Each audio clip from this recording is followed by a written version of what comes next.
Sure. Yeah. Hello, everyone. I'm Sumeet, and today we will be discussing a very interesting topic, dynamic programming. To start with, and going through some of the concepts first. So the way we are going to approach this session is that we will see how to tackle or approach a dynamic programming problem, and what are the some of the areas within the DP space we have to concentrate, and how do we think about uh, going for a DP approach for a problem, and after that we will see some of the problems, related problems about the knapsack 01 problems. So to start with, before even jumping into the problems, right, like I want to take like 10-15 minutes just brainstorming about how do we approach. I mean, I'm pretty sure that most of us will be knowing DP problem is at a stage which comes after you have solved recursion and trees, those kind of topics, right?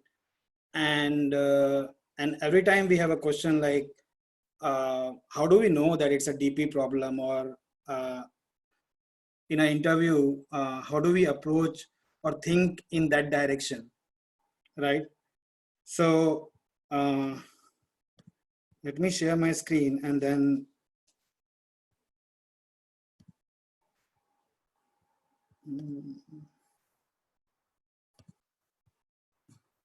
okay. Do you guys see my screen? Can somebody confirm?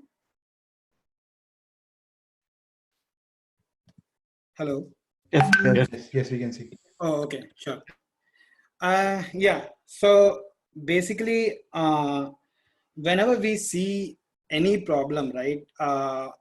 So why do we go with DP? So one of the question which I have experienced myself in the interviews, where you try to solve something with a recursion, right? Like you go with the recursion approach for any problem, and then it spikes up your complexity, right?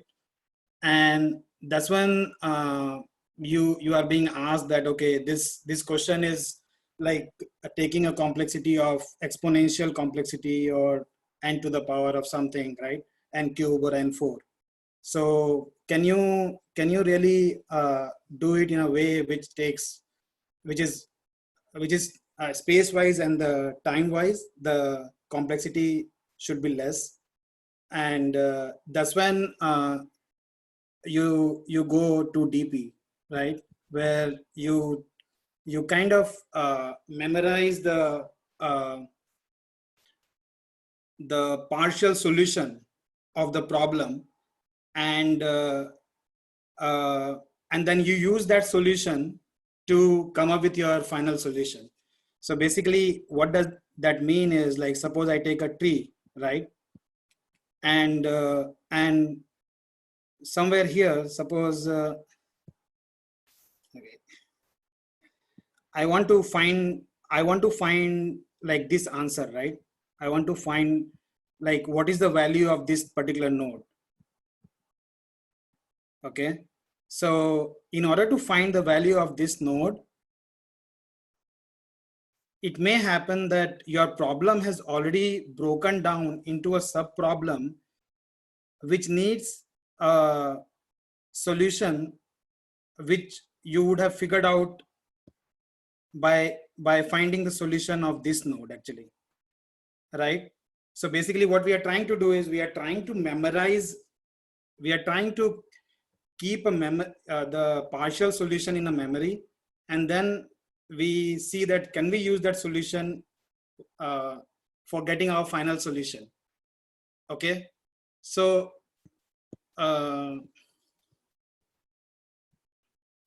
so one of the way which I have read and then went through some of the videos and stuff, they talk about two things to identify a DP problem. So basically always the question is like, how do we identify DP problem, right? So either you know the problem upfront, which some of the problem we will be discussing today. So if you have done that problem and that problem has come into an interview, you are the lucky one, right? But if that is not the case and you get some new problem, then how do you figure out that it's a DP problem? So one of the two things which I have seen people talking and then what I read is whenever there is, so recursion is one thing that should strike into your mind that, okay, if I'm taking more time or space to solve this problem, then something should click like, okay, can we do it with a DP? Can we remember the partial solution and then move to the DP approach, right? So one of the thing is, one of the way I would say is that you have been given a choice. Okay. So what I meant by that is, so let's take the first example of our knapsack problem, right? Where we have been given certain weights, right? Yes. And then the weights has certain values, right? And suppose one has a value of 5 and then 7 and suppose 2, right? And then I have to find a weight, a total weight of suppose 4. So I'm not sure, maybe I jumped into the problem right away, considering that knapsack problem is kind of a very common problem, but let me just step back and then give a quick overview of what is knapsack problem. So the knapsack problem is the one where you have a knapsack, right? And we want to put certain weights into the knapsack, so that whatever weights we put from this array, the weight array, the corresponding value we want to maximize. Okay. So in this case, either we can take a weight like 3 and 1. So that will be of a value 5 plus 2, 7. Okay. Or we can take 2 and 1 as well, the weight 2 and 1, because that will total to 12. So for this, the solution will be 12. Okay, because we will consider two weights, which is of weight 1 kg or 2 kgs or pounds, right? So is the problem clear to everyone, the knapsack problem, or you want me to let you know the more details or explain the problem to you again? Yeah, can you explain again, please? Okay, sure. So let's do this.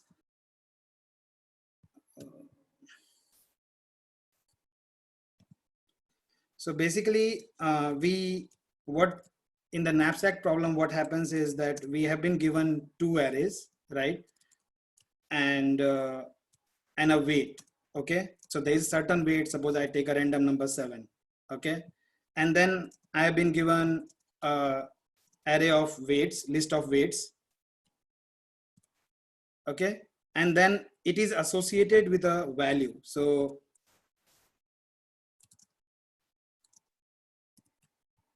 the question for the knapsack is that you have to choose the weights so that your knapsack can take max weight of 7. Okay, that is for this problem, that is the question, right?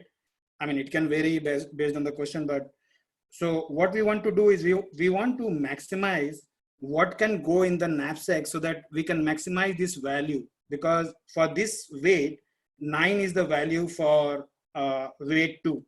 For weight 3, the value of weight 3 is 4. Okay. So if we take the target weight to be 7, so we can consider the option of we can consider 2, 1 and 4, right? That is one of the option. Or we can consider 4 and 3. That is another option. So if you take 4 and 3, so what we are doing, 4 and 3, right? So the weight, the value corresponding to this weight is 9. For 3, there is a value 4, and for 4, the value is 5, right?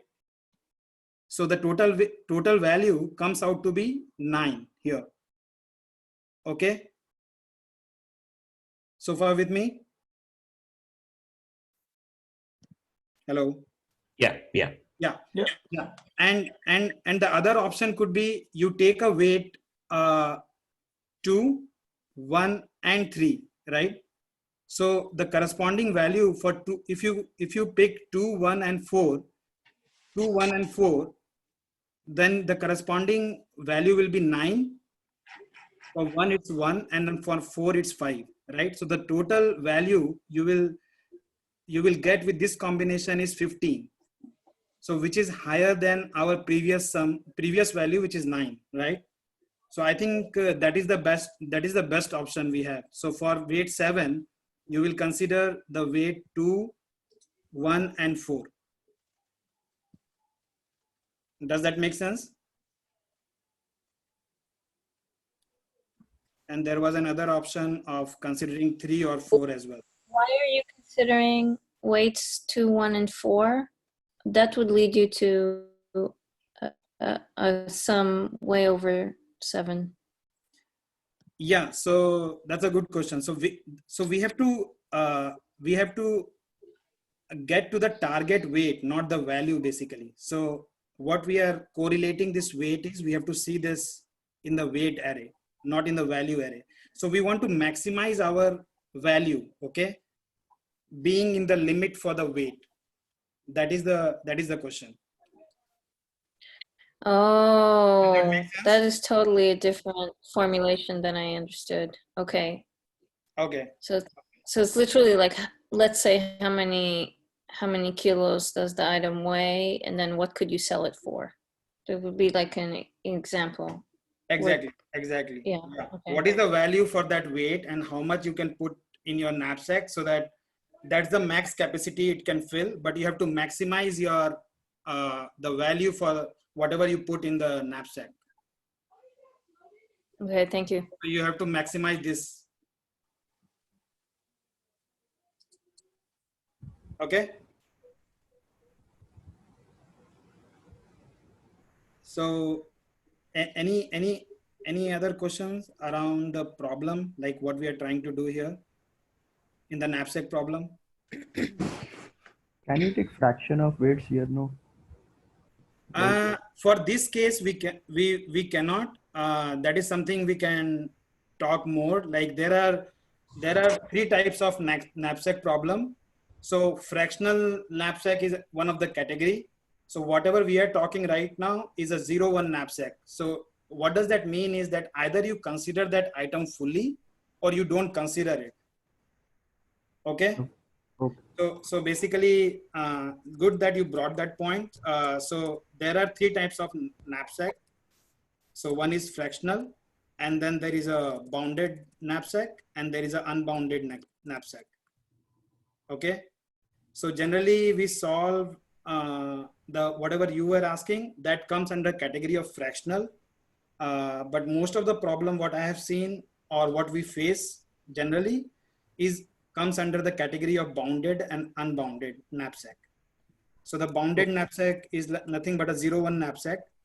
What does that mean is that either you consider that item or you don't consider that item as a whole. Okay. Yeah. And unbounded knapsack is that you can consider the same item again and again. So if you have heard of the coin change problem, right?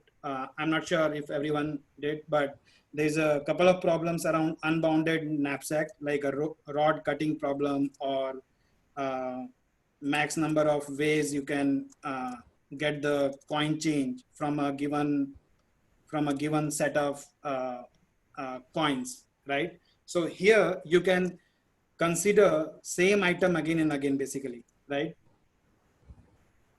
So that's nothing but the unbounded category of knapsack. Ugly numbers also. Sorry? No, I thought ugly numbers comes under unbounded, but it's not. Ugly number problem. Okay, ugly number problem. Yeah. Uh, I'm not sure. I've heard of that problem, but haven't done that. So I need to check on that one. So the category, what we are discussing, what is our focus given the time limit? We are only talking about the bounded knapsack, which is a 0, 1 knapsack. So basically what we are saying is, so you have been given certain array, right? And then it has a weight, right? 4 and 9.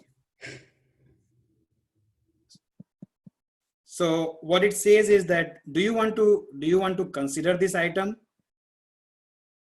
Do you want to consider this item, or you don't want to consider this item? Okay.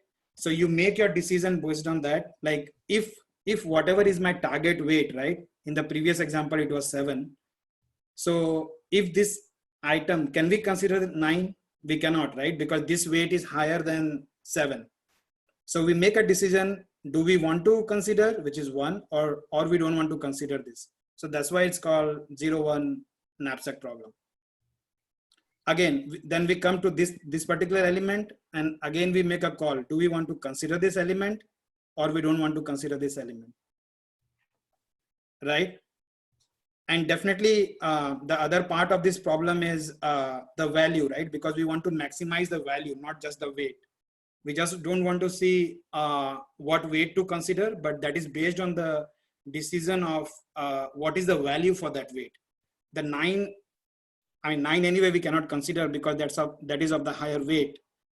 But if we go to 4 or we go to 1, so this can have a value of suppose 100, right? And this can have a value of 3, suppose, right? So to make 7, I will give a preference to 100. So we have to maximize that value. That is what the knapsack problem is all about. Hey, Sumeet, can you explain it in terms of recursion tree? Yes. Yeah. So whoever asked that question, I think Leon or so yeah, we will be going to that part as well. But before that, I want to cover up like what is this first problem is, and then go back to my basic discussion which I wanted to cover, how to approach the dynamic programming problem, or how to think about it. Okay, so I will come to that point, Leon. Okay, any more questions here? Okay, So you said the first aspect is choice. And what's the second? exactly. So that's what I'm coming to. Yeah, that is what we were discussing. So in order to like think about the dynamic programming, like one of the ways, like you will be having a choice, okay? And the other way will other thing to see in the problem is, do we have some kind of, does it ask for something called, like, is it asking for an optimal solution? So when I say optimal solution, so in this particular problem, the knapsack problem, we are trying to maximize the value from the weight, right? So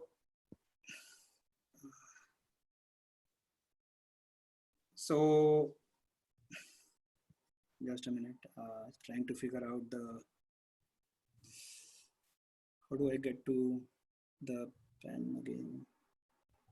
So basically, anyway, I'll write here. So what I meant is that it will tell you either you need a max value, no, it's not the right option, or you need a largest, or you need a smallest, right? So you are trying to optimize your solution. So if that is the ask, you can think about that this may be leading to a dynamic programming problem. Like, you have been given a choice whether to consider this item or not consider, or consider multiple times, as in unbounded knapsack. And the other option is you have been asked to find the optimal solution, optimal in terms of like a largest, or maximize something, or minimize something. Okay. Any What's an example of that? Sorry. do we have an example of the optimizing kind in, Yeah, so this in is our problem? like, yeah, we will go through like all our questions are around that, but this is one of the example, the very first question we have, right? This is about the same thing, like we are trying to maximize our value here. Okay, so Yeah. we are trying to maximize this value, so we don't just care about the weight, but we also see what is the relation between the weight and the value, right? So this is what we are doing here, and you have a choice, like whether to consider that item or whether not to consider that item, or you consider that item multiple times. That is unbounded knapsack. I think we won't be able to cover that today, but that's another category of dynamic programming problem. Maybe we can take some session later, but I want to stretch more on like how to identify a DP problem, right? That is what I think I struggle during the interview. Okay, unless I know the problem, or some new problems comes in, right? And what I tend to do is I just go with the recursion approach, and that's where I had an experience that I went with the recursion approach, and though it was the right approach, I mean, it brings the solution on the table, but the interviewer is not happy because the complexity is too high for the recursion approach, and he's looking for the DP, right? So two option, right? As I'm just repeating that again, like you have been given a choice whether to consider that item or not to consider, or you look for optimal solution. Okay, so that's one piece. And so moving up to like so suppose now you know that it's a DP problem, right? Or you somehow figure out in your interview within 5 or 10 minutes that okay, that because many times you are not put up straightforward that okay, this is a DP problem, or unless you know the problem, right? So you ask more questions and all, and then you come to that conclusion where there's a discussion about the complexity, and you kind of have that feeling that okay, no, this is not directing me to the right approach, so I need to switch the gear and move to DP. Okay, so that is this way. Like we can think about it. It may or may not be right always, but that is my experience. Is like whatever problem I have done, I'm just sharing my experience. Okay, uh, and the second thing is, whenever we see a DP problem, right, we always have like I'm just talking more about my experience here, not to point anyone, but we always think about like, okay, can we create an array? Can we do some kind of memorization, right? I think everyone, I know like most of people I've talked to, like they will always think about, okay, let's create a 1D array, or somebody will say, okay, let's create a 2D array, right? And then try to remember the partial solution and then go about it. But the best, I mean, and we call it as a top-down approach, right? Like we create a table and then we try to find the partial solution from starting from 0, and then go to 1, 2, 3, 4, and then try to reach to our solution, right? Like in this case, in the case of the knapsack problem, we are trying to reach to weight 7 and trying to maximize our value with the weight given, right? But I think that approach didn't work for me. Like unless you know the problem, that I know now, I know knapsack problem, or most of us will know after this session maybe, but and if we are lucky and we get this problem, then we can fix it, or we can approach it directly, or there will be a way to approach that as well, because interviewer will know that he will know upfront that you know this problem, right? So but if you get a variation, that's where we get stuck, like how to approach a DP problem. So what I have seen is that in order to solve any DP problem, you need to understand recursion well. So if this is something is we need to get hold of recursion in order to approach any problem for DP. Again, I mean, you can ask that why we can't directly go to DP, or because that thought process will not come unless and until we solve a problem through recursion. And we'll see how. I mean, I think Leon asked this question about how will it look like, or in recursion, and then, right? And that was the right question, because unless you fix a problem, or unless you think about a problem in a recursive way, you can't get to a DP solution for any new problem. Okay, so you have to make sure that recursion is kind of like a strong point for you, or you have to practice more recursion so that we can think in the direction of DP. And given an interview time, I mean, we have to be very quick about this, right? So first we think about recursion and then see, okay, can this be done with DP so as to take care of the complexity of the solution. And why I'm saying so, we'll come to that as well when we do these problems, because the approach we are going to take today is that first we'll see the recursive solution for the first problem, and then move to the memorization and the DP approach, so that we can think in that direction. That's the whole idea. Okay.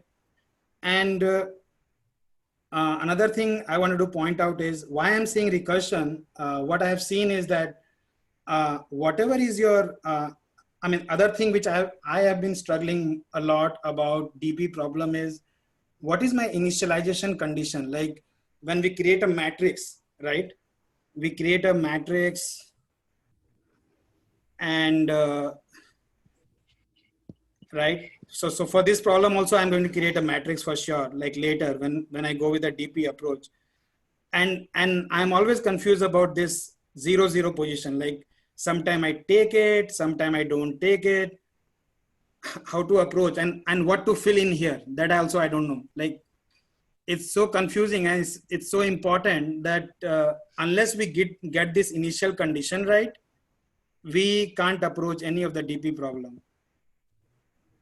Okay, so one of the thing which I've seen is that whatever is the, if you are thinking in terms of recursion, and you know that, and we all know that in recursion you need to have a terminating condition, right? So somebody wants to say something, or somebody needs to mute, I guess. So what I am seeing the pattern is that whatever is the terminating condition of your recursive approach for your solution, that becomes your initial condition for your DP, whatever table I was drawing, right? So this, all of it, all of this and this can be filled by whatever, if you know, like what is the recursive approach for that problem and what is the terminating condition, right? What is the terminating condition? So you can, that will help you to fill this initial, what is to be, what should go in the 0th row, or what should go in 0th column. So far that has been my experience. But yeah, as we solve more problem, we'll get to more patterns, but that's what I have seen. Okay. Do you have any preference over, because over here you are discussing two different ways of solving a problem, right? One way is you basically saying, oh, we will do some form of a recursion and then we will do memorize it, right? The Right. other way you are saying about the matrix form or the tabular form, right? So do interviewer have any preference over one over the other? I mean, definitely. Yeah, please go ahead.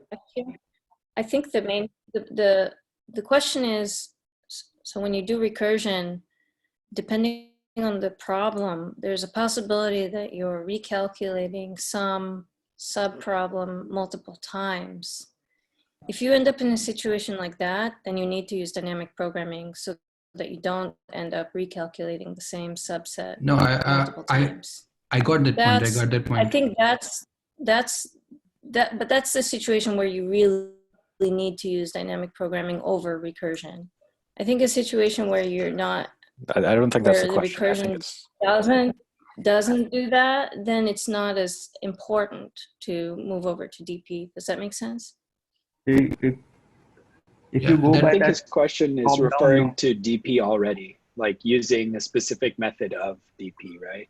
Yep, In- like basically the top down and the bottoms up. That's what I'm like, not the top down and the bottom up, but the tabular versus a memorization. Yeah, The- see that in the tabular one Oh. you'll never hit TLE, but in case of that without tabular, there will be some problems where you'll hit the TLE. So, but it's better to start from top down and then go for the bottom up, because from there you'll have intuition for developing the tabular. But always better to use the bottom up, because you'll never hit TLE in that case. Yeah, but it's a little harder for coming with the tabular versus top down, right? Yeah. First you convert to top down. I mean, first you form your recursive equation, and then from there you go to bottom up. Directly you can't go to bottom up until and unless you have earlier done that problem. But it's always better to go with bottom up. Yeah, basically, one more thing to add is when you're looking at a problem for the first time, the intuitive solution is to solve with the recursion, and and in an interview setting, changing a recursive set problem to a memorization is little easy, and then converting it to a tabular format. Until unless you have already know it, similar kind of a format of a problem, it's hard to come up with a top-down approach. Yeah, because usually if you look from the perspective of time complexity, right? In terms of time complexity, the memorization and the top down have exactly the same time complexity. Am I right? Yeah, Exactly. that's true. But Yes. still you'll have problem in some of the problems I have observed. Using top down will hit TLE. Yeah, For because I example, think it's because of the stack calls, right? Yes. Maybe. Exactly. Yeah, Right. that's what Yeah, we and So moreover, usually- like in an interview setting, we it's hard, to calculate the TLE. So it's just a lead code. I think we have that limitation. Exactly. So that's why I was asking the question, because based on people's experience, right? For example, if we do some form of memorization, like solve the problem, does the interviewer pushes us to go towards the tabular, or is it expected from our end to do tabular every time whenever DP is asked? I think you should start from top down and then convert it to tabular. You should go to tabular, definitely. Or we should go to tabular? Yeah, Definitely. but exactly. I think everyone is I'm kind of confused about what is being discussed here.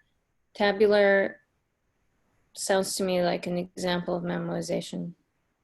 Both are memorization. Memorization. Yeah, so yeah, both are memorization, but the way we implement that is little different. So I think we'll come to those when we solve a specific problems. I So see. yeah. But I think everyone is talking, whatever they talked about, I was trying to put the same point, that from the interview perspective, right? If one is a really good interviewer, and if you know your basics, basically, if you know what is the difference you are going to make between recursive, memorization, and dynamic programming, then you should clear the interview. It's not about, definitely there is a big gap between recursive versus memorization and dynamic programming, right? But the complexity wise, both are kind of same. Memorization and dynamic programming, complexity wise, both are almost same. Okay. But there sometimes you get an interviewer who is actually looking for dynamic programming approach, right? So then I don't know, sometimes it happens. Okay. So Yeah. so if, correct me if I'm wrong, the difference between top down and bottom up is simply that with bottom up you have carefully decided the order of operations, the order of what you're calculating? Yes. Okay, thanks. Yep. Okay. So moving ahead. So I covered the initial condition, where it's coming from, why DP, and we pretty much discussed about the phases, like starting from recursive to memorization and dynamic programming. Okay. So definitely the dynamic programming comes with a lot of practice, and somebody was asking from the interview perspective, right? So I want to add, like, if a problem is there with a dynamic programming solution, then definitely an interviewer is looking for that solution in good companies, in big companies. But you should be able to change the gear very fast, which will happen with more and more practice, basically. I mean, you cannot do like recursive approach for in 45 minutes interview for 30 minutes, right?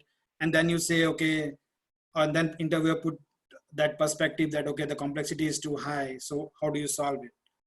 I think it is too late in the game at that point. So that will come only with more practice. That's what I'm trying to say. That that intuition should come up, right? And that's why we were discussing, like, how to identify the dynamic programming problem. You have been given some kind of choice, whether to consider that item, not consider, and then do we have some kind of, did the question ask for some kind of optimal solution, like a largest or maximize something or minimize, kind of those things. Okay. So, but the memorization and the dynamic programming are the similar approach. They have the same complexity. But yeah, if interviewer is very adamant about particular approach, then you are unlucky at that time. Okay. So moving ahead, right? So now we go to our first problem, which is the knapsack problem, right? And I think if you want, I can explain the knapsack, what we are trying to do in the knapsack problem, or in the handout, there is a pretty good description about it as well. So we can move to the problem and try to see how can we move ahead with the recursive approach for a problem, and then go to memorization, and then we go to dynamic programming approach. Okay. So anyone have any question understanding the problem, what we are trying to do in the knapsack problem? Hello. Okay. Am I audible? Yeah. Sorry. Yes. Yeah. Just a terminology question. So when you say dynamic programming, are you saying that, because my understanding was that whether you do a top-down like memoized solution or a bottom-up like tabular method, like both of those are considered DP. Is that not the case? No, they both ways is dynamic programming, right? The recursive approach, what we are trying to do, is a bottom up, and the tabular format is a top down, because we try to find. I think you made a mistake. Like the table one is bottom up. No, the table one is a top down approach, actually, because we are going from the top, trying to figure out the partial solution, and then trying to reach our final solution, right? I don't. No. I think it was bottoms up. It was bottom. Bottom up, because Bottom you up is calculate the zeroth table index first, right? You basically take the small problems and then try to build a solution on based on the Okay. top problem. Right? Yeah, That makes it bottom up. Yeah. okay. Terminology. Yeah. Just to add, like based on my experience, whatever the question was asked, like usually they are considered same, the DP as in top down versus bottoms up, but at some of the texts, mainly around CLRS and other books, so they consider the memorization as mostly the top down, and the dynamic programming is considered as the bottoms up. But that's with that book itself, and there is no generalized terminology for that. But yeah, if you want to distinguish between dynamic programming versus memorization, then memorization is only top down, and dynamic programming is bottoms up based on that book. Okay. Good. Thanks. Okay. So moving up to our first problem, right? The knapsack problem.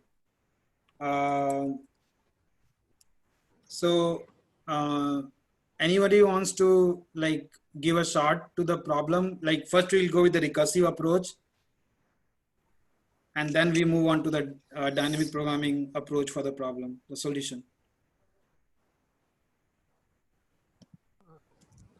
So just a general idea for the recursive approach. Sure. Like for any given So we have like two parallel arrays with the weights and the like value, I guess. Yeah. And for like any index I, we have the choice to either include that, assuming that we can accommodate it with our like weight constraint, or not include it. So those could be like two, like a recursive call for each one, like one where you include it and one where you don't include it. Yes. Yes. And then the one where you include it, you'll like in your next recursive call, you'll subtract that item's weight from your weight, the like the available weight, and you'll add the value to like your current value, like assuming all of those things are parameters. Yes. Yes. Yeah. I think that's the right approach. Do you want to code that just to show, or? Sure, I could try. Okay. Yeah, I think this problem was not there in the lead code, but you can use my notepad or OneNote, or you can share your screen and then code it. I think it would be helpful to do the tree before the coding. I don't know if that's gonna help people. Yeah, I could try drawing that. Would I be able to use your screen? Like control of your screen?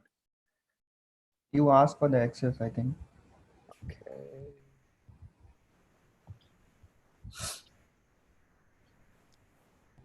Okay, I requested the control.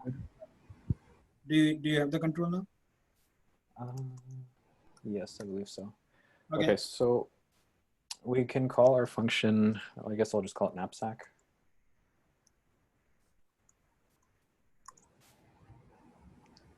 And so as I was saying, we'll need like various parameters. Sorry, one second.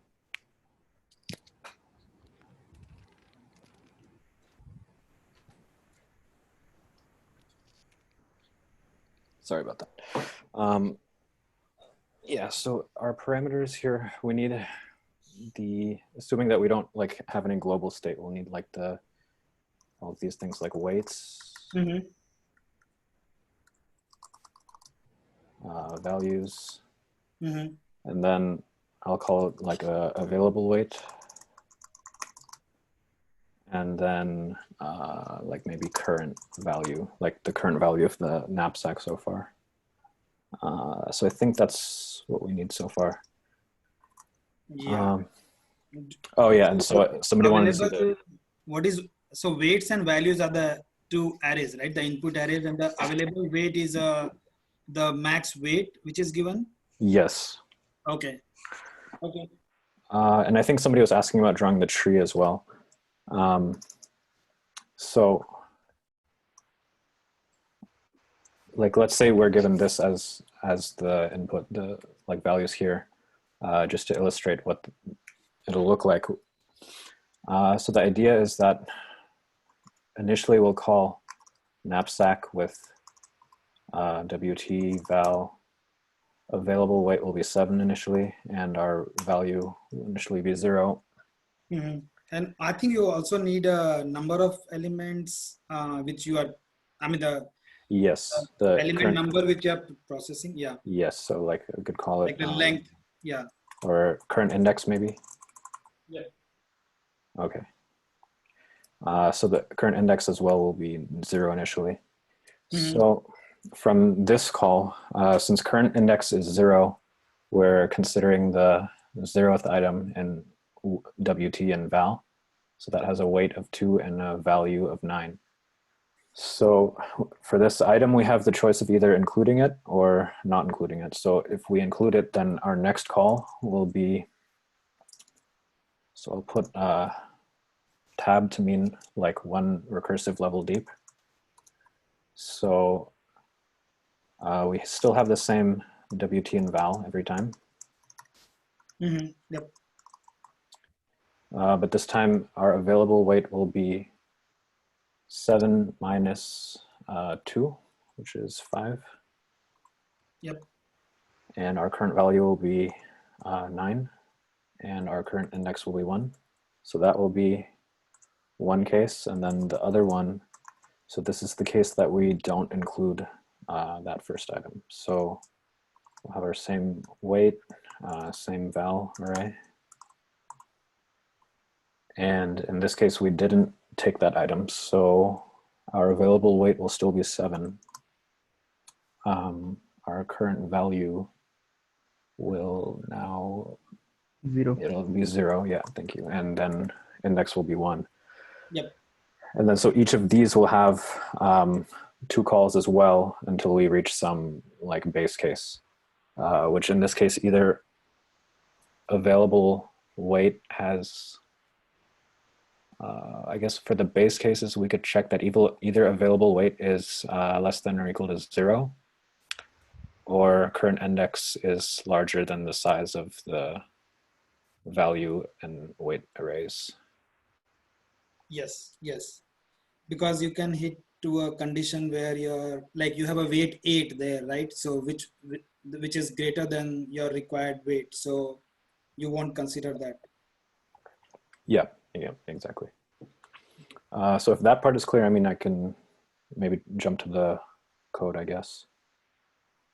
Yeah. So any other questions around the drawing the tree or? Yeah, I could go one level deeper if it makes it more clear. So based on the tree, how probably I want to see where we can see the sub problem in the tree. So yeah, so you can consider like each of these, if you see what I'm highlighting, as like a subproblem of the larger problem, which had an available weight of 7. Yeah, I mean, the overlapping subproblem. Better you could have Yeah, written that's what I was 9, trying to point out earlier. Like 9 plus. if you're Okay, go ahead. like What if whether or not you choose to use the first item, now you're looking at the rest of the 2 arrays. So both of these 2 function calls on the second level there are actually are essentially repeating a calculation for the same set. It feels like extra work, and that's why. Exactly. So this That's approach. the point. That's the point, right? Yeah. So just to add here, like what we are discussing right now is an recursive approach. So when we go to memorization or DP, then you will see that there is an overlap, and I mean, you can represent that with this tree as well. But what I'm trying to say is that when we go to that approach, maybe it will be more clear. Okay. Yeah. And just one more point on that. So like to make the memoized version of this, it's pretty straightforward. Like if you just have the straightforward recursive solution, it's pretty easy to make it a memoized solution, like just by adding some sort of like a lookup table or a hash map as one of the arguments in the function. Mm-hmm. And then like a separate condition inside the, once we have the code, we can have a separate condition to see that if our current input is part of that lookup table, we just return the value. And if not, then we calculate it and then we add it to the lookup table. Yes, yes. Okay, so should I proceed with the code? Yeah. Okay, and so this, I'll make this like a little bit more like actual code. So this like a public int, and I don't want to take up too much. I just assume all of these are okay. I guess I'll just write the types. So this. One question. Yeah. So the current value, do you want the current value to be a return from the function call? Yeah, that's a good question. So the way that I usually do these, actually, there's a couple of ways that you could do it. Like, so current value, what we're trying to find is the maximum value that we can get, right, from the knapsack. So what I do it is I I actually usually make like a mutable int class. Yeah. So yeah, exactly. So I think there are multiple ways we can implement this. So you are not going to change the available weight, right, in your approach, I guess. So the current value will keep on incrementing based on the weight you consider, right, Hanif? Yes. So this actually, I usually make this void. And basically, like if you think of this, I almost think of this as like a sort of like a backtracking or like a sort of like an exhaustive search approach where I just consider like every possibility.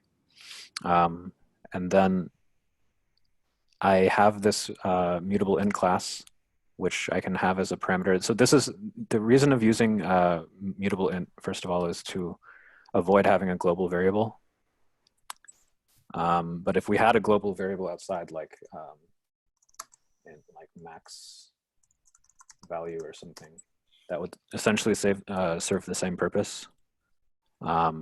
But just for the sake of interviewing and like code style and stuff like that, I try to avoid using a global variable.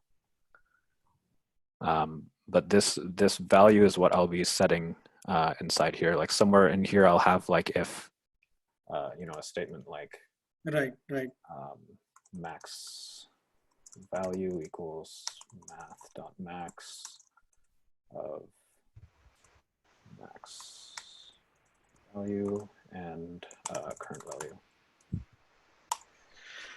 So this would be with the global variable, but instead of doing this, usually what I do for these kind of problems is I'll just have it as a separate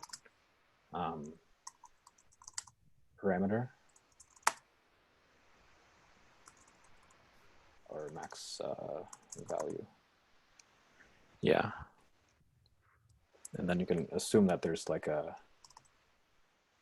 public setter, maybe. What is the difference between current value and the mutable int max value? So there's a few ways you could do it, and it's kind of dependent on the language as well. This is so I switched to Java pretty recently, so this is like what I started doing for these kind of problems, is like having a separate mutable int class, because the problem with an int, if I just pass like a regular primitive int value, the problem with that is it's not mutable, so there's no way to like capture its state outside of the scope of this function. Yeah, so you're basically converting it into an object so that You could also so you could also use a list or an integer array. Yeah, you could use a list. Yeah, list or an integer. An array. I can have like an array, I guess, of like one element. Just some object to refer to. But for this problem, you can return max value, right? I guess so. Yeah, I guess if depending on I usually don't write them that way, but I guess if we think about. Yeah, I think it's fine. It's fine. Like I just saying that you can return a max value because you can capture it, right? That's okay. Yeah. Okay. Sure. I'd actually be interested in seeing that too, because I usually don't do it that way. But yeah, so I guess to just fill this out a little bit more, first thing I'll check for is like a base case. So the base cases here would be if current value, not current value, I guess like if weights of current index is greater than our available weight. Yep. That's one case. Or if, and I guess I should do this one first for the short circuit evaluation. So if current index is greater than dot length or this, we could just return. So I think, yeah, those are basically my two base cases. And yeah, sorry? Is 0, then also you can when your max weight is 0, then also you can return. Sorry, could you? I think your current your weight length, then there's going to be outbound exception. If If W, your W current value is equal to the max weight, then also you can return, right? Current value is equal to the max value. What do you Weight, say? the available weight. Sorry, the available weight. Okay, available weight is equal to The current value. The current value is something which you will keep on adding, right? As soon as you get a weight, that's what my understanding is. Current value is nothing but your ongoing weight, right? Which you kept on adding. No, no. Is it Current right? value is from the current values. value is the sum of up to, yeah, up to the point you've gotten. What's the sum of values that you took? Oh, okay. So why do you have to pass current value in the call? Because that's anyway you have from the index from the value array, right? No, but we'll keep adding to that based on like the path that we took. So like if you can, going back to the tree. Like Okay, sure. I mean, maybe the implementation is a little different, but yeah, let's go ahead. Okay, sure. Yeah. I think when your max weight is equal to 0, at that time also you can return. Like every time when you add a profit, you'll reduce the weight, right? The moment you hit W equal to 0, that could be also one of the conditions. Sorry, I'm not sure what I just did to the screen. That's, let me fix it. Just hang on. Okay. Yeah. Sorry about that. No, that's Well, okay. if I mean, but this already takes care of it, because if we're told that the weights are all positive, and so if the available weight's 0, it's going to satisfy that condition that he wrote on that line there. So it's going to return. So he's taking care of it. He's adding the profit and reducing the weight. So a time will come when the weight will be 0. So in that case, he can also return. But because it will return, because all of the entries in the weight array are positive. But so it's fine. Return when the current value is equal to 7. Otherwise, you'll keep adding the values, right? When you're hitting the current the value you're trying to maximize, it doesn't have to equal 7. No, the weight max you can take is 7, right? Yeah. So the weight max, right. that So part at some should be point captured. when available weight hits 0, then we're fine, because all of the weights in the array are positive. So they will all be more than 0. So it's fine. I think the once available weight hits 0, that condition will be satisfied, and so he'll return. Yeah.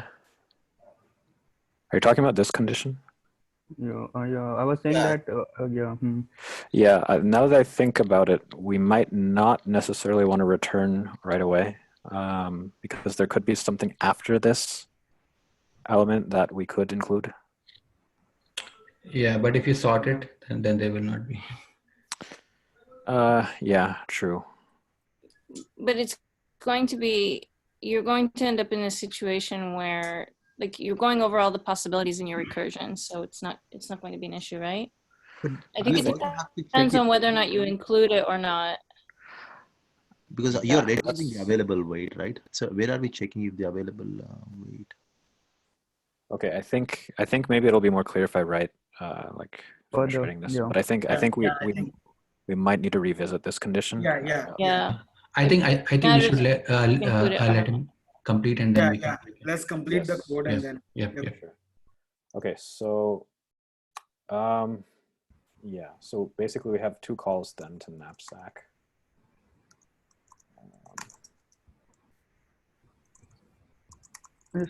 Sorry to interrupt. That return value should be 0. Return 0, right? Or simply return. I made it a void function actually. So this. Okay. Yeah. I'd be interested in seeing the other version, but I'm kind of doing this one as like a exhaustive search. That's just the way I usually do. Sure. Okay, so available weight now should be available weight minus weights of current index, and current value should plus values of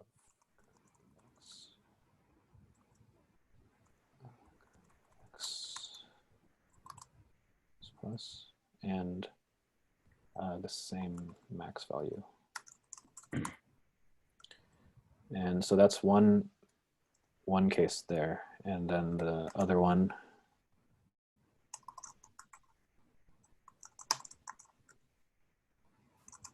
weights, values, and here we don't take that current item, so it'll be the same available weight,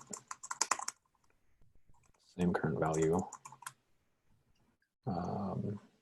I guess, yeah, I could, I'll just make it more clear. I'll say this is plus 1. And this is also plus 1. Same max value. So now going back to, so, okay, so it's like the basic idea, but I think as it's written now, it's probably incorrect because of this second condition here. So what this is saying is that if we ever come across a weight which is greater than the available weight, we just kind of kill that branch of the recursion tree. Yeah. So, and just to illustrate, like imagine we're here, right, in the array. So 8 is greater than our weight. So if we just do it the way that it's written now, we would not even consider 4, but maybe we could include 4 in our actual answer. So Yes. I believe I should get rid of this. Actually, So this condition will go later in the code. Actually. I think we will consider 4 in the second call, right? And the second call. I think he's, yeah, if you look like down earlier where you were showing the, you know, the first call and then the 2 sub calls, like, you know, you're already doing the situation where you skip over that item and move on to the next. But, like, okay, so like I see you've written KS weight value 701 down at the bottom. Yep. So in that situation, you've chosen to skip over the item. So you will end up actually considering the situation where you look at the elements that are beyond it. Maybe. I think it depends on how you get there, though. Yeah. I think it depends on how you get there. So like, look at the change I just made now. Let's say that weight, the first item in weights is 10. And we make our top level call to this function, right? So in this case, weight of current index is greater than our available weight. So we just return, and we don't ever get to these 2 calls.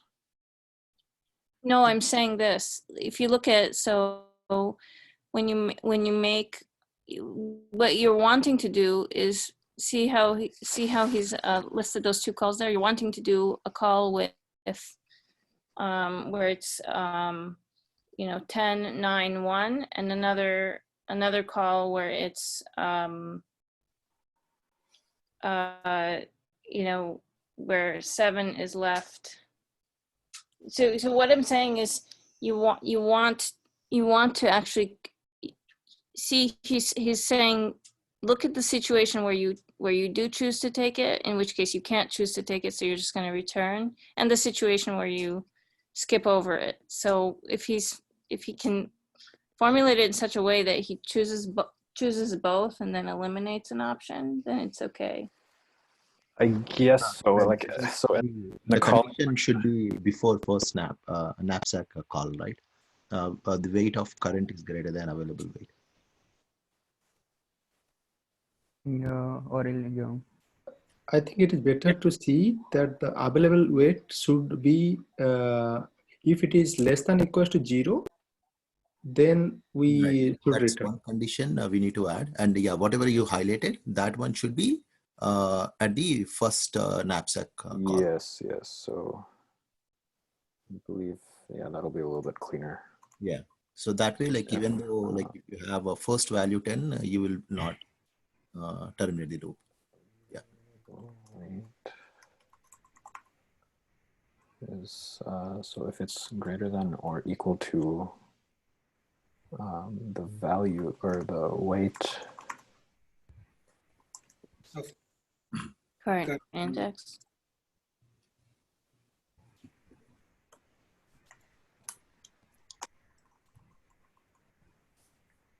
index, then we make this call. So if your initial max weight itself is 0, then in that case also you can directly return without entering inside. No, we cannot. No, we cannot return at that point, as Hanif mentioned that if the weight is 8, right? So we have to. No, I'm saying if weight itself is 0, initially max weight itself is 0. Yeah, so that okay. That's a condition we need to add, because here every time we are picking the current at the current index, if we are picking the weight, we are reducing it in the available weight. I think anyways we need to add that condition. If that's why.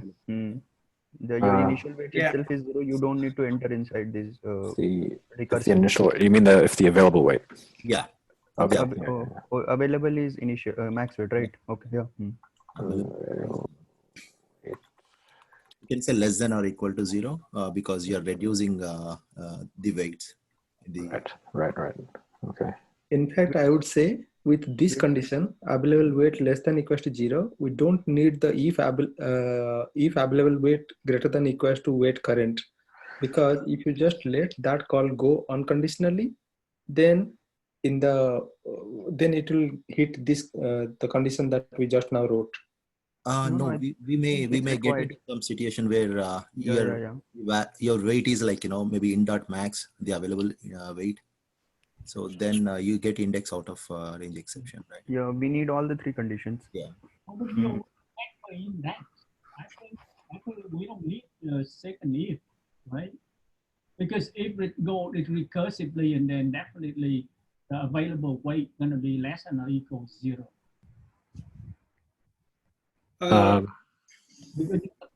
You don't want a situation where you're changing the max value if the weight of the current item is more than the available weight. So I'm a little lost on, unless that line is to account for the previous step. Let me just say this, like, I think this approach will work, and there are some edge cases we have to consider.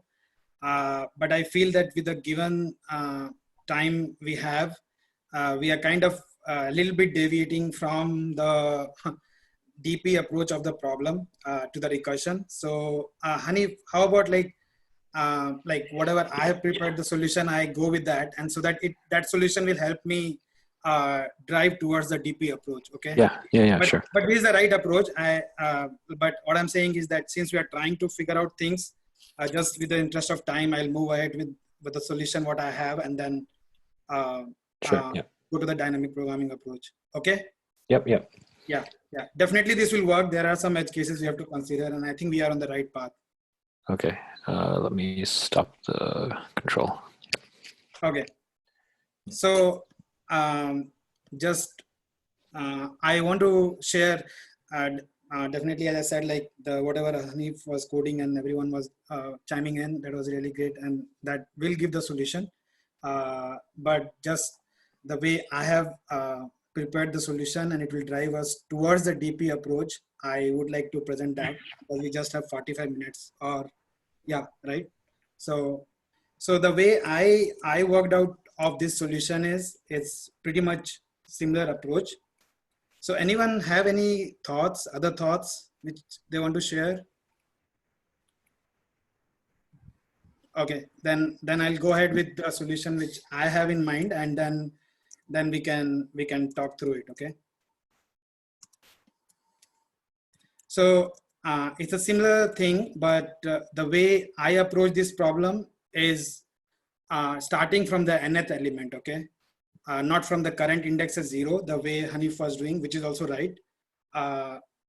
But we want to reach out to the dynamic way of solving this problem. So that's why I'm just taking the approach which I prepared, okay, for this session. So the way I did this is, I have a weight, which is my weight as 7. So let me pick up that example, right?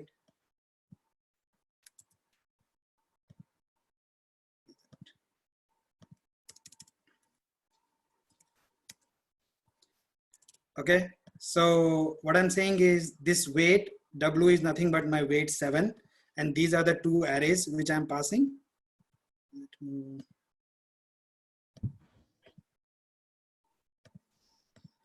Okay. Since I'm passing this weight as an input, and I'm going to reduce whatever weight I'm going to consider from this array, which will maximize my the results. So I will subtract that weight from here, and I will keep moving onto the next element from the last. Okay. So basically what I'm saying is that I'll consider this weight first and then move to 8, 1, 3, 2. Okay. So as Hanif already called out, so the way to think about it, and I think we already had that condition. So what I'm saying is, whatever my weight, the last element weight is, if that weight is less than or equal to my required weight, right? So suppose, for example, here we have a weight 4 and we need weight 7, right? That means this condition will satisfy. Does that make sense? What does n represent? N is the number of elements. So basically, n is the total number of elements, Okay. the length of the array. Okay. Okay. So,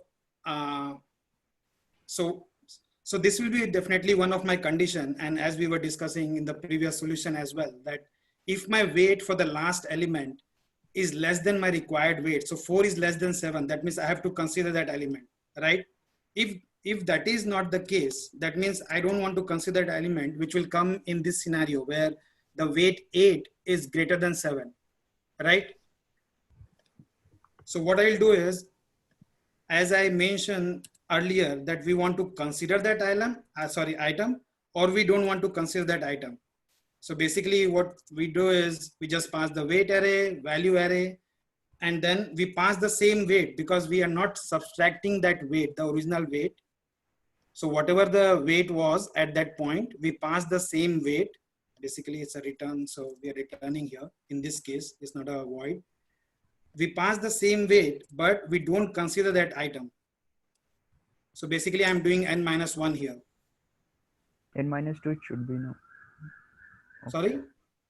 Should be n-, length itself is n-1, right? And one Length, minus. yeah. But if you see here, I'm passing n-1. Okay, So okay, next time when the call comes, it will be -1 here. That's what my check is.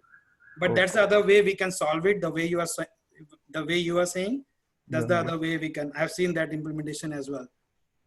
So given this example, what we are doing is, if 4 is my weight, which I'm looking for 7, then I will go in this if path.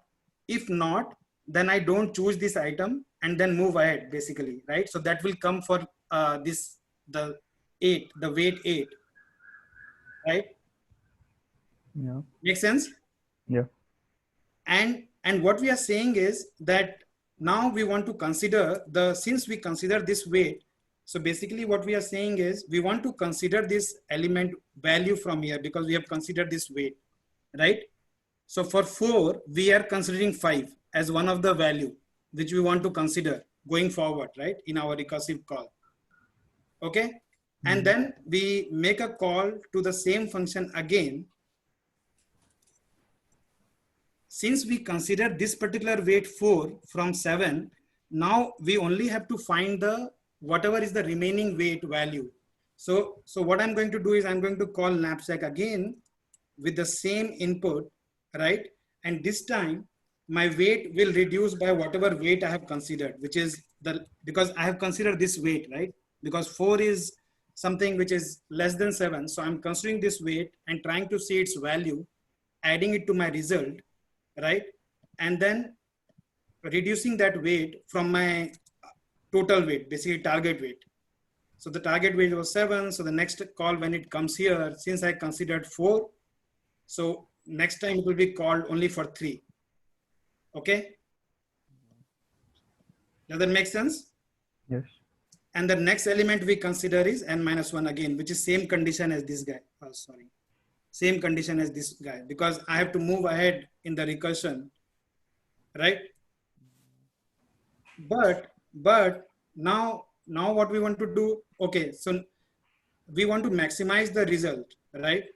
Either maximize the result by considering this item or maximize the result by not considering this item at all. So basically what we want to do, we want to call this again same thing, same call we want to do again with n-1 and just concentrate here that I'm not reducing the weight this time. So what I'm saying is for 4, I don't want to consider 4. Let me see if there is a better maximization I can do if I skip 4. Okay, so the way, so basically what I want to do is I want to maximize this result, whatever I have got from considering 4. So this is where I'm considering 4. And if I'm not considering 4, does that make sense? Yes. Sorry, go ahead. Somebody was saying something. Makes sense. Yeah. Why do you have the else? Oh, because you want to move on. You want to Yeah. still No, continue. I want to. Yeah. Okay. I want to move on if I hit into this. Suppose there is 10 here, right? I'm changing my input array now. So now my weight is 7, right? And I got 10. Yeah, you here. still want to move. You still Yeah, want I to want to. consider I don't want to. right. Yeah, Exactly. makes Exactly. sense. So I don't want to consider that element, and you see here that I have not reduced my weight here. Okay, and yep, exactly. So this is dynamic programming then? No, this is recursion. We are still talking Okay. about recursion. Yeah, that's why I wanted to move Sorry, I quickly was onto like, the DP. I don't see this. Yeah. Yeah, I think so, because the main part of it is still there. So now since it's a recursion and we know that it needs to have a terminating condition, right? So here, if you see, I am trying to reduce my weight every time I get into this condition where weight satisfies things, right? My current weight. So my one of the condition will be if my weight becomes 0, that is my one of my terminating condition, or my number of elements becomes 0. That is one of my terminating condition. So I return 0 from here. And that's it. This is my code for Knapsack. Why And do you return 0 and not the current max? current max will be written here actually. It is because there is a return here. So we have return here. This will take care of it. Because it's Sorry, adding. what Right? I mean is. No, so what I'm saying is it's adding, right? It's adding the value. So eventually it will return 0, which will come here. Oh yeah. Okay. That value. Sorry guys, laptop is acting funky, but so this is my code, okay? And whatever Hanif was doing, that is also very much correct. But yeah, we started from 0th index. I am starting from the last index and keep subtracting my weight. That's it. No, what if weight Actually, I'm. zero? Sorry? Weight could become less than 0, right? W. It will become less or 0. Less No, than, weight will never be 0. Never be less than 0. why not? Yeah. I mean, that's a Because the condition on the second condition statement that he's written in there, where you check if the weight in question is more than the available weight, Yep. takes care of that, because you're not gonna add it to the Just skip on. knapsack if it's too heavy. It'll just go to It the will- next one because you can exactly. have negative weight. Exactly. Okay. So your weight won't go negative. Yep. But what yep. I'm okay. So if your weight becomes, let's say your weight becomes 0. Mm-hmm. Yeah, then you'll return from first line itself. So it will return and it will come here. Okay. So I don't know whoever is asking that question, but that will come here. Okay. And it will add to that value. And that will be your maximum, which will be returned.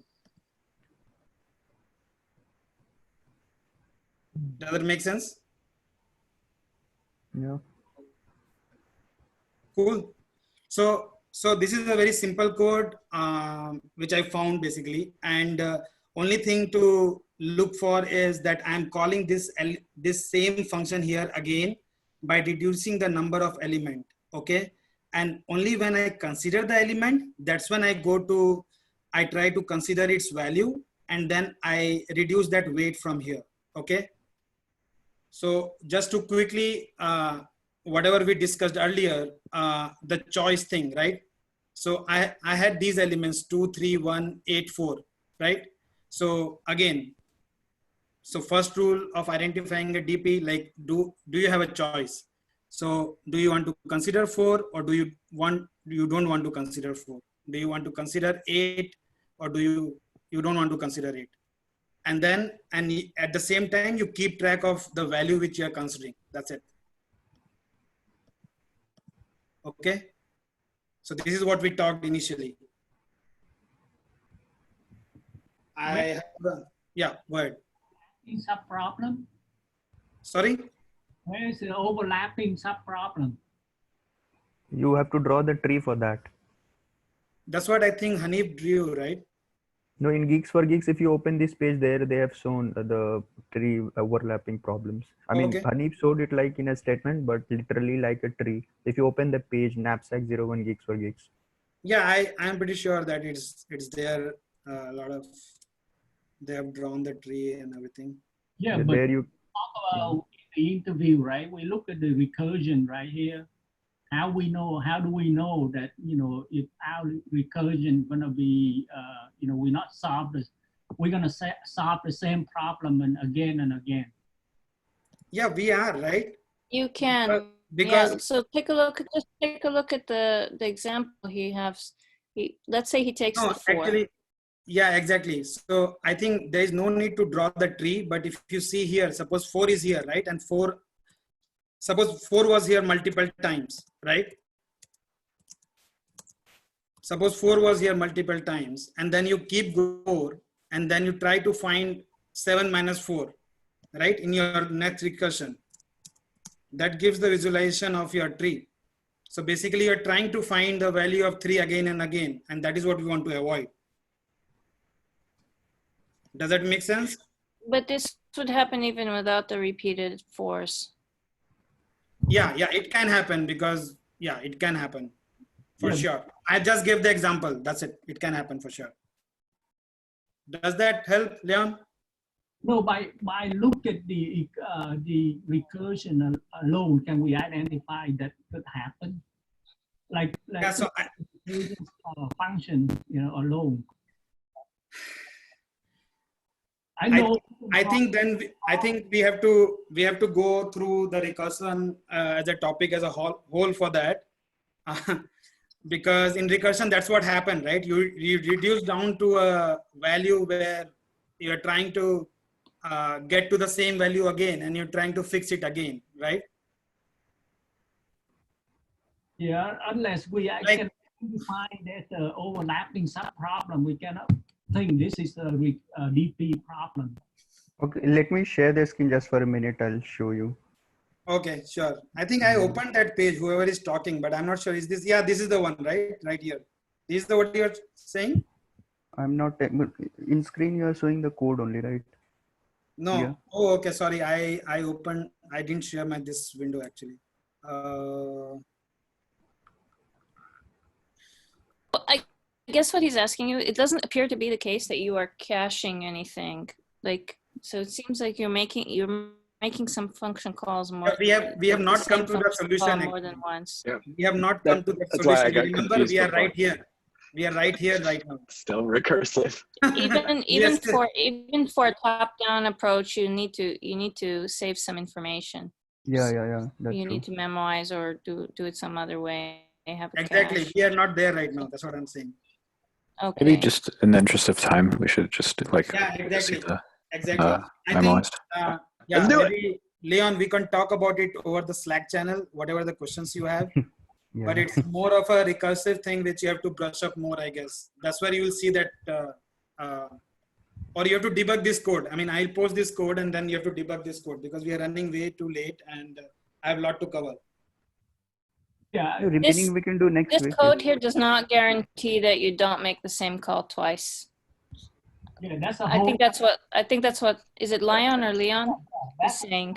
point, right? The point is to identify this is the DP problem, right? Because we can write the recursion and interview, we can look at it, but there's no trait, nothing in here say, okay, this is the DP problem. We know this is a DP problem because we have seen it over and over. No, there's a trade. I mean, we see a lot of recursive calls happening that probably don't need to happen, so we can substitute space for time complexity. But that could mean like a lot of recursion call, but it's not overlapping sub-problem. Are we substituting space for time here though? I think you show him the tree. Is it this? Does this solution actually do that? No, that's what we're trying to get to. It's only the recursion part. Memorization Okay. is still left to be done. So it's not the final one solution. We are still here, okay? We are still with the Yeah. recursive approach. That's what I'm telling you. Okay. I am trying to Okay. go from like how to think from That's what we're trying to say too. memorization I think to we're just talking past each other.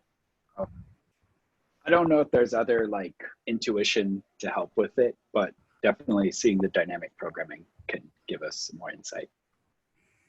And Leon, just to answer your question, I'll post this code, and if you debug this code, you will see that recursion and overlapping. Okay, I think for this session we will restrict to going to that because it will take longer. But we can talk through our Slack channel separately about it. Okay. Leon is not happy. I see. Okay. I Yeah. I'll ping you I separately think we after both this are session. saying the same thing, just I'll ping you differently. separately after this session. Okay. Mm. Okay. Okay. So now we have done the recursive approach, and now we have to, as I think somebody was saying, that where is the memorization here, or right?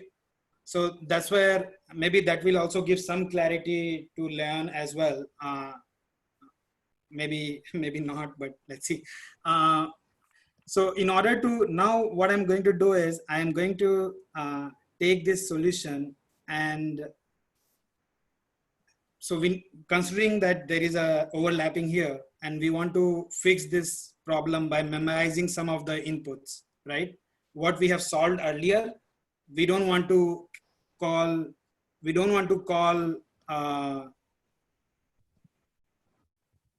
this for the same weight. We don't want to call the recursive function again.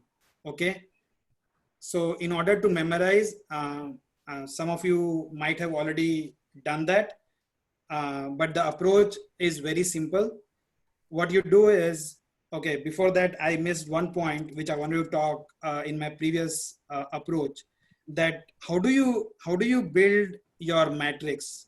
So what is the criteria to build your matrix, which will help in your memorization or dynamic programming? Okay, so the way to think about it is, if you see this recursive approach, there are two things which is changing. Okay, I was making some change here that will come later, but there are two things which is changing here. What is changing is the weight, which is changing, and the number of elements are changing. Okay, so those two makes your x-axis or the y-axis, the row or the column of your matrix. So that is one of the another important point I forgot before, but whatever is changing. So what I'm saying is I am changing my n here and I am changing my weight here, right? In the recursive call. So in when we build our matrix for the bottom up approach or memorization, these will be the two variable we have, which is moving. So that will become my row and the column for our memorization or DP approach. Okay, so what I meant by that is I am drawing just a random matrix, and what is there in the row and what is there in the column, right? So I am taking weight in my column. So the total weight, which was 7, right? So this will become 0, 1, 2, 3 until 7, right? And this is my array. This is my n basically, which is changing as well, right? The number of elements are changing. So I had a better picture of it. Let me, with the interest of time, I can show you that. So right here, do you see my screen? Yeah. Yeah. So basically, So basically what is changing here is, so this is weight, okay? So these columns are the weight. 7 is my weight target, and n is nothing but the number of elements in the array, okay? And whatever this W and 571 are, they are just the representation of this weight and the value for understanding.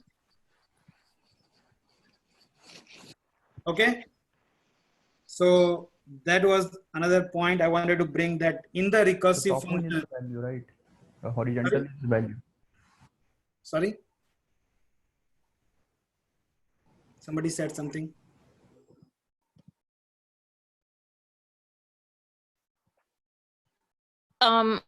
Okay, so your columns are your n, and your rows are, looks like values, not weights.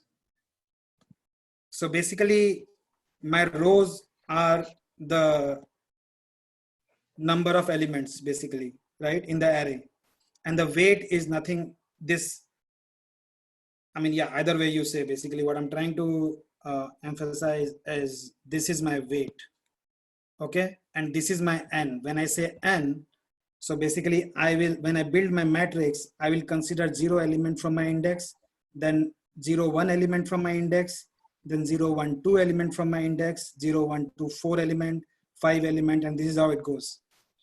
And then you start filling your like whatever is your, suppose you want to find this particular element, right? Suppose you want to fill this particular element. So basically what we are saying is, for weight 4, considering 0 and 5, because if you see this column,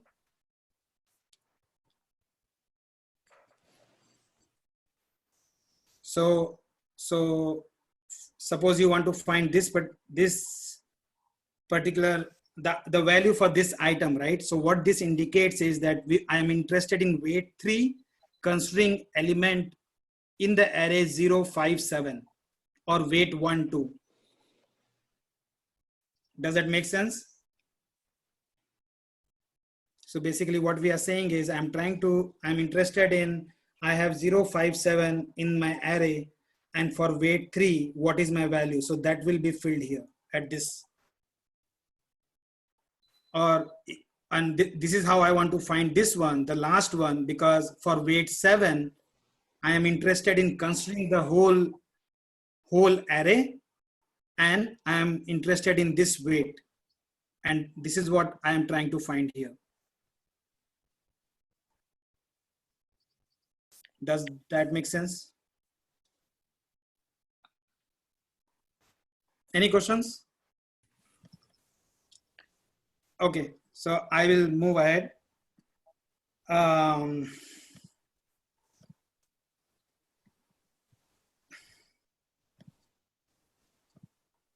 So that was an important point which I forgot earlier, that how do you build your matrix? What is your parameter? So whatever is the variable in your recursive call, that becomes your parameter in the matrix which you form. Okay, because that's another confusion I have went through a lot, where I don't know what is my row, what is my column. Okay. So moving ahead now, this is the approach for memorization, where I'm saying that I will remember some of the data which I have already calculated. Okay. So for that, I will have an 2D array, suppose an array. So this will keep a track of what has been calculated before.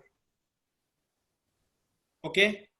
And I'm pretty sure most of us will be aware of it, but what I do is, I'm not going to like write the code where, so this needs to be initialized.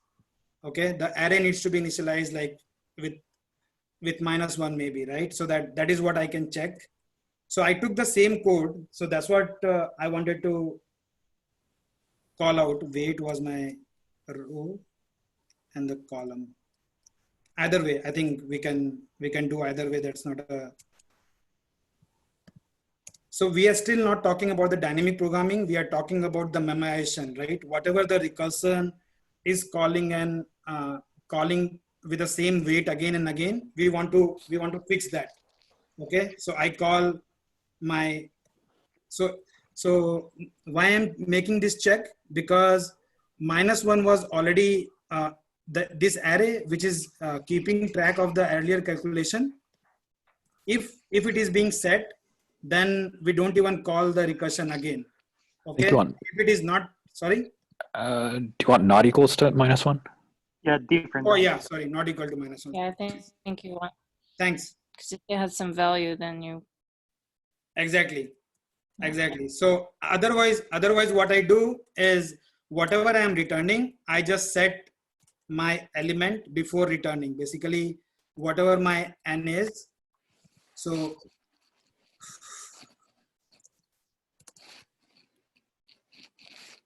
this is how, I mean, this, what I'm trying to say is that this code change is actually, I just made like couple of line of change. So what I'm saying is that whatever this recursive call is giving in this condition, I'm storing it right here. And if I'm not considering that element, I am storing that data here. That's it. So this is nothing but memorization, where I'm memorizing my the intermediate results, the partial result. And if it is not equal to -1, that means it has been already set with the recursive call, then I return from here. That's it.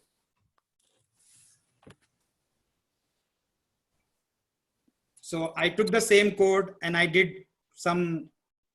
just added couple of line more to it. That's it. I think at last you have to return the last cell, which will contain the final value.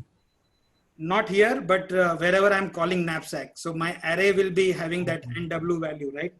So I don't have to return here because I'm returning everywhere here.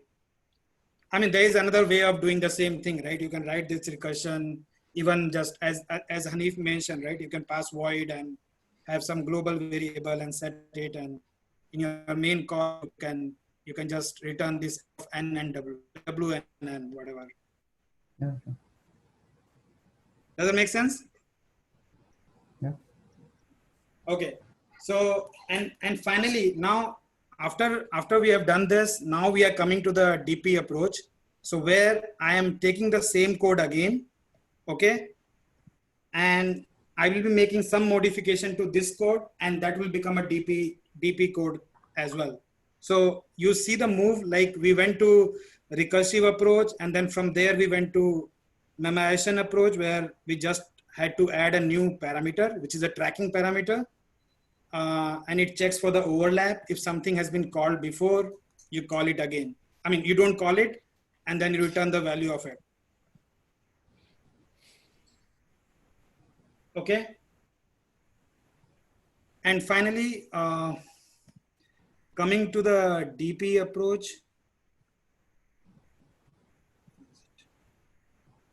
Yeah. So now in the DP approach, what we are going to do, we have to just do little modification to this same code, and this will work for DP as well, like the one which we are saying bottom up, right? Where we create a 2D matrix and calculate the partial result and get the result from there. So this is what I have built here, that particular matrix right here for this example.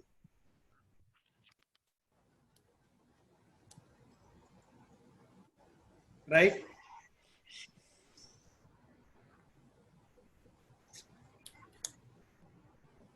Sorry, I didn't ask, like any questions you have on this one, the memorization approach?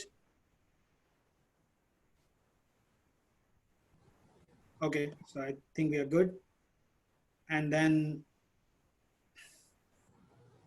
yeah, I had a lot to cover, but I think we are out of time. So this is the representation of the matrix. So W is right here in the column or row, whatever you say, or column, I would say, and the number of elements are right here. Okay, and I was talking about like a initialization, right?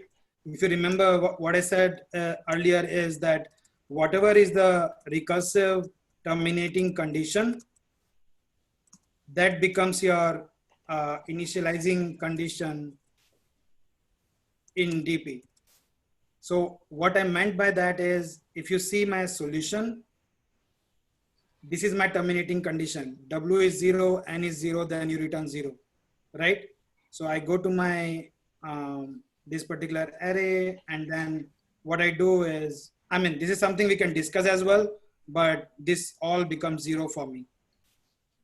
Like, we can discuss why it becomes 0. That is something definitely, if you see for 0 weight, these will be anyway 0, but I'm trying to correlate this with the recursive approach or the recursive solution.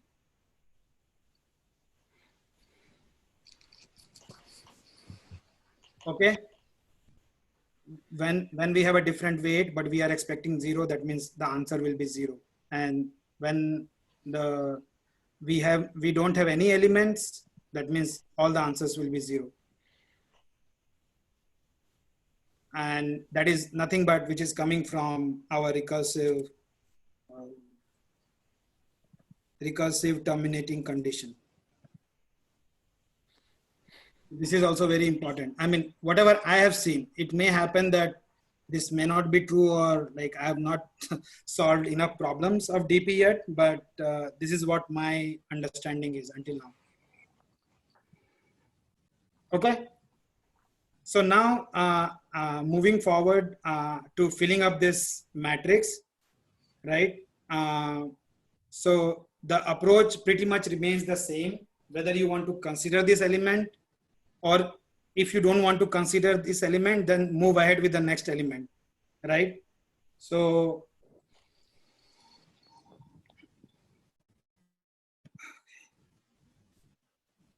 what I'm going to do is, again, I'm going to have my array, and this will be, this time this will be initialized with 0, 0 for I equal to 0 and j equal to 0, right? So, I mean, from main, wherever, sorry. From your main call, right? Wherever you're calling this function, you will do that initialization where for every I equal to 0 and j equal to 0, you will set your ij equal to 0. That is what we have seen just now. I mean, I'm not going to code that with the interest of time, but so now what I'm saying is that I don't have -1 in my array anymore, because we are not talking about the memorization, we are talking about the dynamic programming. So this array has been initialized with the I and j position as 0, 0. And now I have to fill the rest of my array, right? So basically I start from I,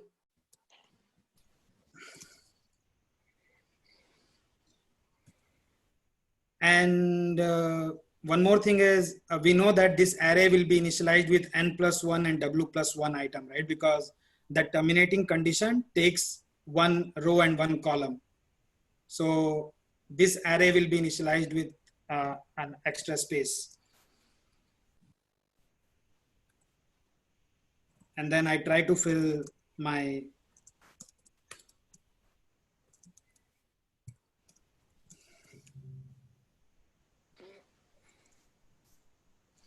array. Okay. So if you see this loop, what we're trying to do is that we are, as I mentioned earlier, that in the table, we are going through each element in the table, adding it to the list of elements to be considered. And then we are trying to fill all the weights. Somebody needs to mute or has some question. So what I meant by that is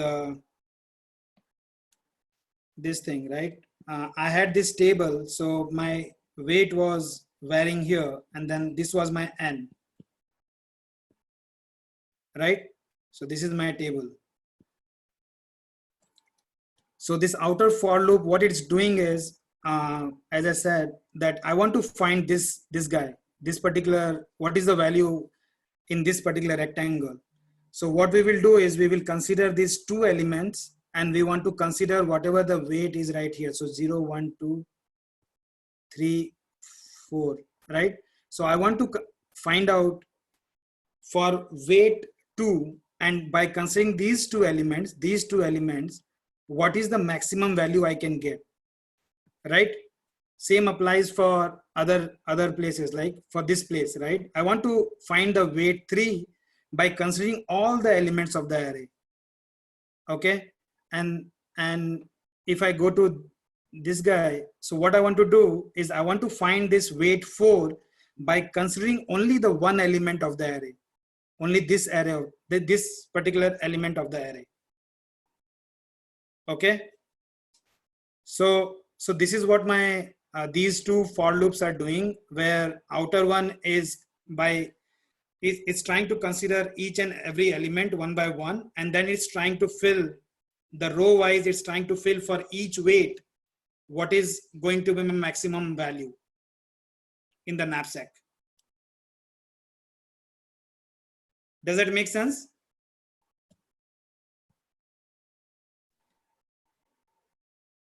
No. Yes. I wonder if maybe a walkthrough of a smaller problem, maybe with just like 3 elements, 3 weights and 3 values, would make it clearer to everyone. Yeah, definitely. Yeah, sure. Yeah, so I have this matrix. That's what I drew this for, like, so that we can speed up on things. So the initialization part is clear, right? This one. I mean, we won't be filling it the whole matrix, but I want to show like how do we traverse through this, right? So I hope the initialization part is clear to everyone. So when I try to fill this particular the rectangle or the place, so what I will see, what was our condition in the recursion, that we were checking that whatever weight we have, is it less than or equal to 1, right? So if it is less than or equal to 1, so what we do is we consider the value for this weight.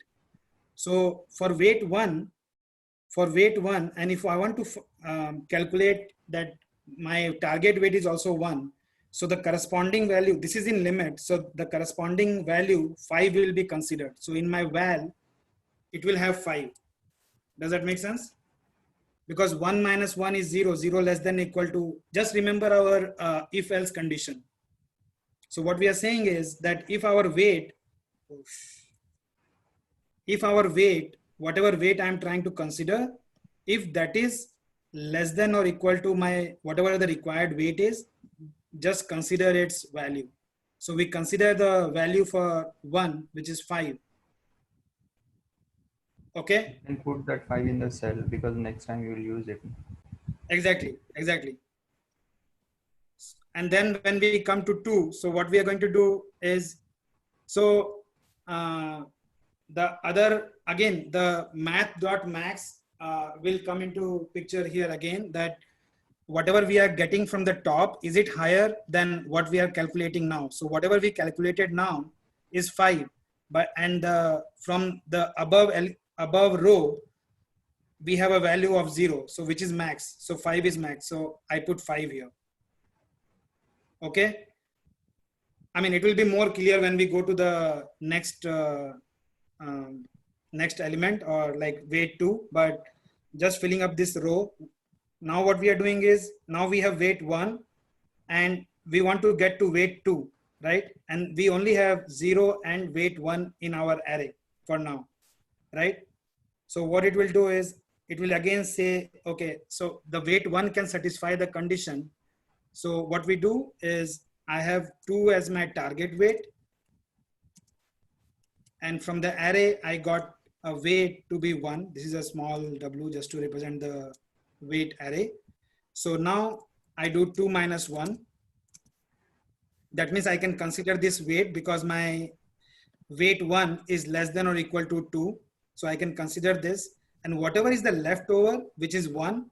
So I go and try to see what is its value at 1 and 0.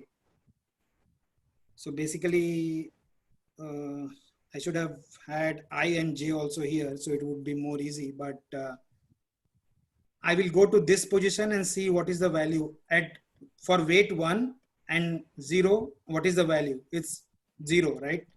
So it will add that up and then put it here. Does that make sense? No, it didn't. Could you please show how this value is related to the value at the top? Which one? The value at the top. This one. You are saying this one? Correct. Yeah. So the way to understand this is that you are not considering this element. If you remember our recursive call or the memorization, right? What we were saying is either we consider this element, and if we consider this element, then we try to consider its value. But if we don't consider this element, then we go up and see without this element, what is the value? Okay. Yeah. So it is nothing but the same recursive approach, what we are saying. And that is what you have to visualize, that if we consider some weight, then we want to maximize our value by considering that element once. And if we don't consider, then what happens? And we want to maximize that. Okay. And if we don't, I mean, if we'll see this condition also in the 2D array, but if it doesn't fall under this range, then we just don't consider and move ahead. That also we'll see.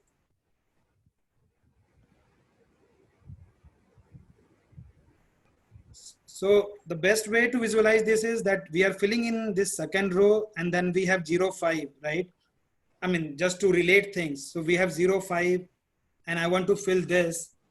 So the weight is only 1, okay? Whatever is in the bracket is the weight array, and then whatever is not in the bracket, it's a value array. Okay.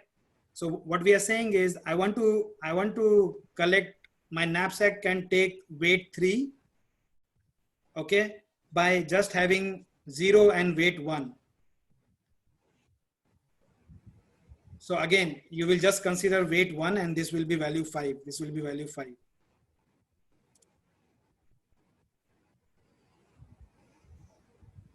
Because you just have two options. Either you don't have anything or you just have weight 1. And now when we go to weight 2, so what I do is I just pick, since weight 2 is greater than weight 1, I just get the element from the top. That's it. I get 5. And if you visualize this, that you have been given 3 weights, right? Right here. You have been given, I mean, sorry, we are in second row. So we have been given 1 and 2 weights, right? And we want to have weight 1 in my knapsack. So out of 1 and 2, you will only choose 1 only, right? And 1 has its corresponding value as 5. Is it making sense? Yeah.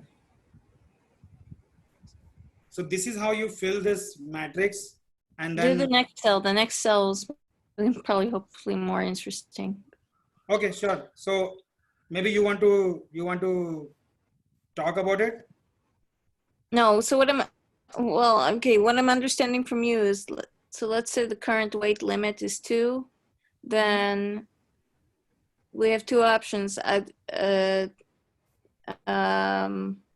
No, we don't have 2 options if we've taken the other element before, but if we haven't taken the other element, then we have 2 options. Yes. So now weight So 2. put in that. So how do you account for that in the cell? Okay, so weight 2, right? So now you have weight 2, and then you have to get max weight 2 in your knapsack, right? So 2 is less than or equal to 2, right? So basically we'll consider this weight. We'll consider this weight. So what is the value for weight 2? It is 7, right? That's 5. Sorry? No, go ahead. Yeah. So 7, and now you do 2 minus 2, which is 0. So you go to 0th row and this particular index right here. So you have 0. So you have 7 as one of the value, or if you don't consider this element, you have 5 as one of the value. So your answer will be 7, which is max of not considering that element and considering that element, right? That is what our recursive call or the if condition was. So if you don't consider the element, that's This is a, n minus 1, right? yeah, so this is your, this is what you have to consider at that point, like 5. So you go one row above and then don't consider this element. Basically, you don't consider this row and you see what is the value here. And you, Okay. you do max of it and then bring it down. Okay. So let's do the next cell just so to make sure that people get it. Do you want to do it? Because I think you got it, right? Well, I'm not 100% sure, but because you're Okay. jumping cells a lot, but Okay. so You can give a try. considering the element means subtracting the weight of 3 from 3. No, sorry, the 2. weight of 2 from 3. Yeah, because that weight is less than your, whatever the required weight is, right? So you will subtract So 3. Yeah. So you're looking at value of 7 plus what the already recorded optimal solution for having a required weight of 1 and Yes. only the remainder of the rate. Okay. Yes. So 7 plus 5. So the max of 12, Yes. or not taking it, which would be just going up a row 5. Exactly. Okay. So this will give you 12. I think I should have written this like this so that it would have been more clear. But yeah, you are exactly right. So now, I mean, if you visualize this, suppose, so visualize it. I mean, don't see this matrix, but just see like you want a weight 3 and you have to consider the element till here, right? 1, 2 and 0 is our initial condition, right? You only have to consider 2 elements and you want to get the weight 3 in your knapsack, right? So definitely you can consider either 2, either 1 or both of them, right? So if you consider only 2, you get 7. If you consider 1, you get 5. But if you consider both, that satisfy your condition for the max weight, and then you get both, the value for the both, which is 12.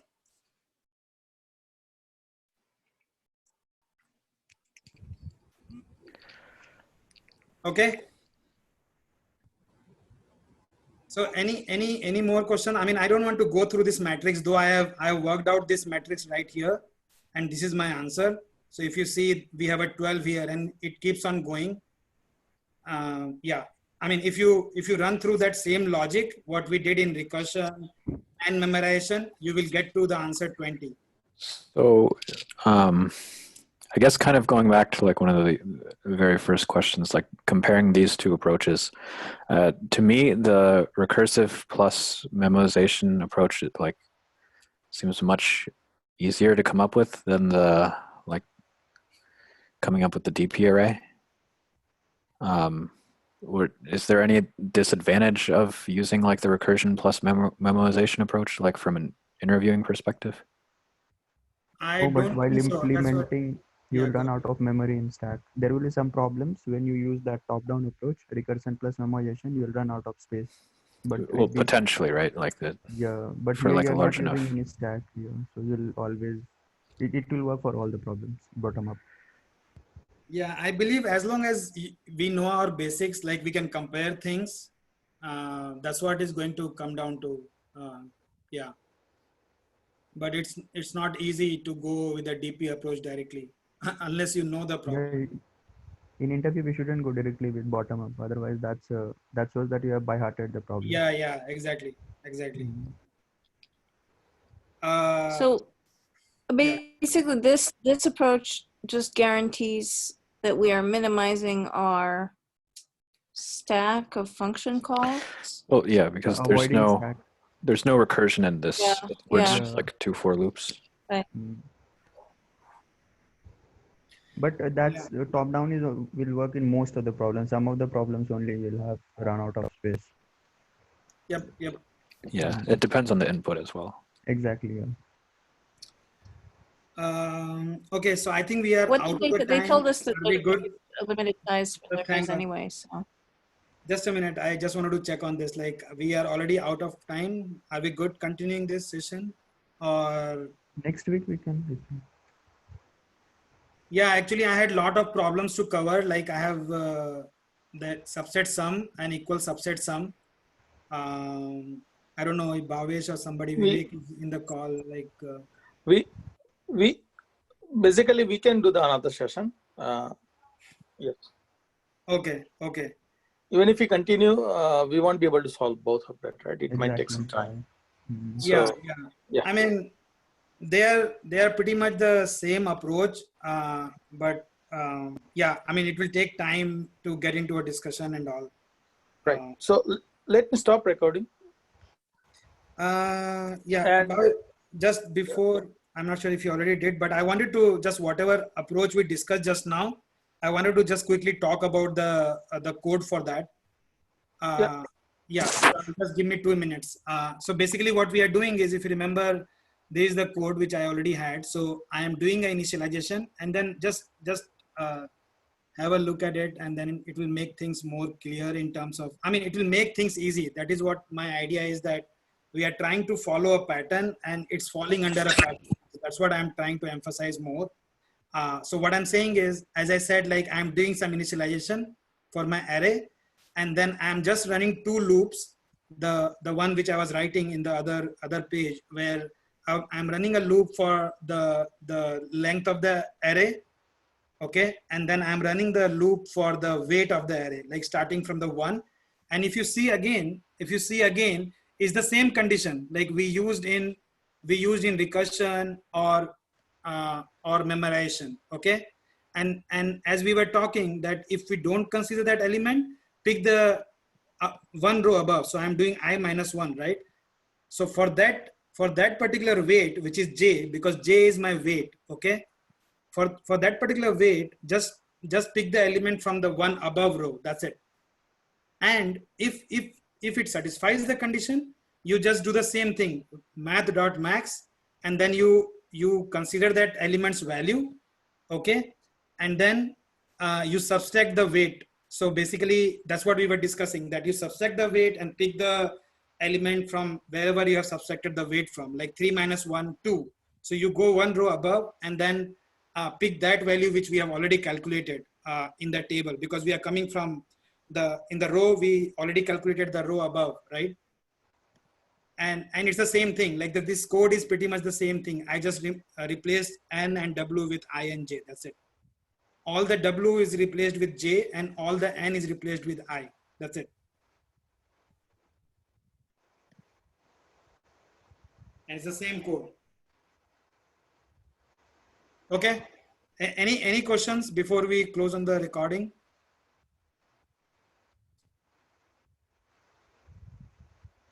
Okay then. Yeah, Bhavesh, I think we can go ahead.